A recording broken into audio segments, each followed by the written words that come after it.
Zee 24 तास एक पाऊल पुढे। जात जाईल का याविषयी आपण चर्चा करतो आहोत। मागच्या सेगमेंटमध्ये आपण चर्चा केली त्यानुसार जाती व्यवस्था नष्ट व्हायला पाहिजे यावर आपल्या तिन्ही पाहुण्यांचं एकमत आहे।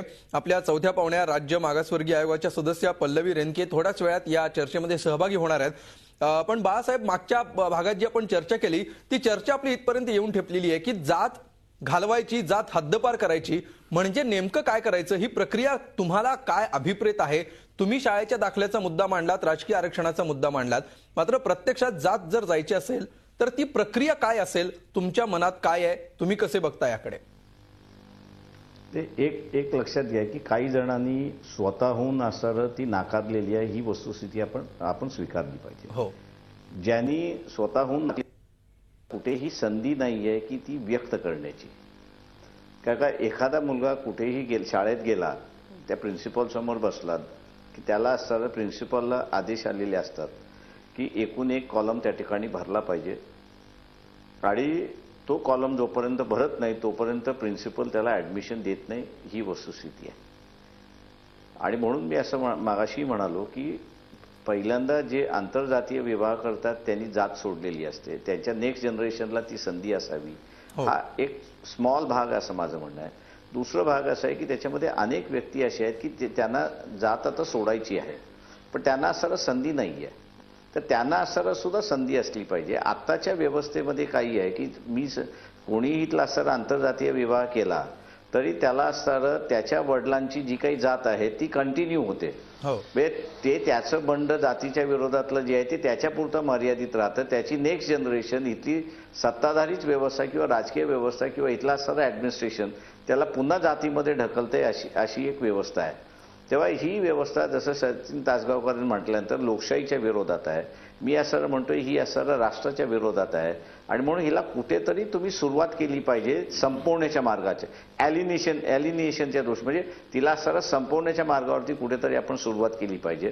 तेव्हा सुरुवात करण्याचा एक मार्ग जो आम्हाला असणारा समजला त्या ह्याच्यामध्ये की आज असणारं एक बऱ्या प्रमाणात असं म्हणता येईल की लोक व्यक्तिगत स्वतःचं जीवन जगायला मागतायत, जातीच्या समूहाची बंधनं दूर करून जगायला बघतात आहेत, त्यांना असणारं सरकारने प्रोटेक्शन त्या ठिकाणी दिलं पाहिजे। त्याच्यानंतर जे काही तासगावकरांनी या ठिकाणी मांडलेलं आहे की इथला असणारा भेद जे आहे ते भेद असणारा मिटवण्याचा असणारा जो मार्ग आहे तोही त्याच्यामध्ये असणारा चोखळला पाहिजे, त्यालाही असणारं प्राधान्य मिळालं पाहिजे। ही जेव्हा स्टेप होईल त्यावेळेस आता असणारं नुसतं असं दिसतंय की सत्ताधारी पक्ष असेल किंवा विरोधी पक्ष असेल, हा फक्त राजकारण आणि सत्ता आणि त्याच्याच बरोबर अर्थकारण एवढंच फक्त शिल्लक राहिलेलं आहे। त्याच्यामध्ये सामाजिक आशय हा असताना संपलेला आहे। आणि आत्ताच्या परिस्थितीमध्ये आपण जे आलेलो आहोत, मी असं म्हणेन इथे असणारं की कुठल्याही राजकीय पक्षाकडे राष्ट्रीय नेता राहिलेलाच नाही। मग ती काँग्रेस असेल, बीजेपी असेल, शिवसेना असेल, मनसे असेल किंवा इथे असणारं JDU असेल, DMK असेल, अण्णा DMK असेल, कुठलीही असेल, हे सगळे पक्ष आता असणारं प्रादेशिक पक्ष झालेले आहेत। त्या प्रादेशिक पक्षाच्या नंतरची पुढची स्टेप जी येणार आहे ती जातीचे पक्ष त्या ठिकाणी असणारे येणार आहेत आणि ते मुलायम सिंगाच्या निमित्ताने आपण असणारं पाहायला त्या ठिकाणी लागलेलो आहोत। माझं असणारं म्हणणं असं आहे की ही जर प्रक्रिया आपण असणारं इथे थांबवली नाही आणि सोशल अवेअरनेस, सामाजिक दृष्टिकोनातून एकत्र येणं, याला असताना आपण जर प्रोसेसला सुरुवात केली नाही तर 1200 वर्ष जुनीची इतिहास आपण नुसतं सांगत असतो, ते अस्तित्वात यायला इथे वेळ लागणार नाही आणि ती माझ्या दृष्टीने या देशातल्या विघटनाची सुरुवात असं मी त्या ठिकाणी मानतोय। ती थांबवण्याचा भाग असेल तर आगरकरापासून जे बाबासाहेबांपर्यंत महात्मा फुलेंनी असणारा जो लढा या ठिकाणी सुरुवात केला की पॉलिटिकल स्वातंत्र्याच्या अगोदर तुमचं असणारं सोशल स्वातंत्र्य इथं मिळणार आहे की नाही। आज माझं म्हणणं आहे की तो लढा संपलेला नाही, त्या सोशल लढ्याला आम्ही असणारं पुन्हा या ठिकाणी सुरुवात करतोय आणि सुरुवात करत असताना जात ही त्याच्या आड आहे ही आम्ही लोकांसमोर त्या ठिकाणी मांडतो।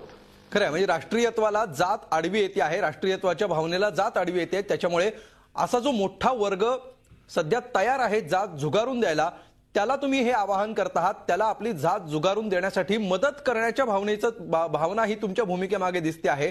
अशा प्रकारे जात नष्ट होऊ शकेल का? सक्तीने जात नष्ट होऊ शकेल की ती इच्छेने नष्ट होईल? जर सक्ती करण्याचा प्रयत्न केला तर त्यातून काय नवीन समस्या उद्भवू शकतात, याविषयी आपण बोलणार आहोत. पुन्हा एक ब्रेक घेऊया आणि ब्रेक नंतर ही चर्चा सुरू ठेवूया. झी 24 तास, एक पाऊल पुढे.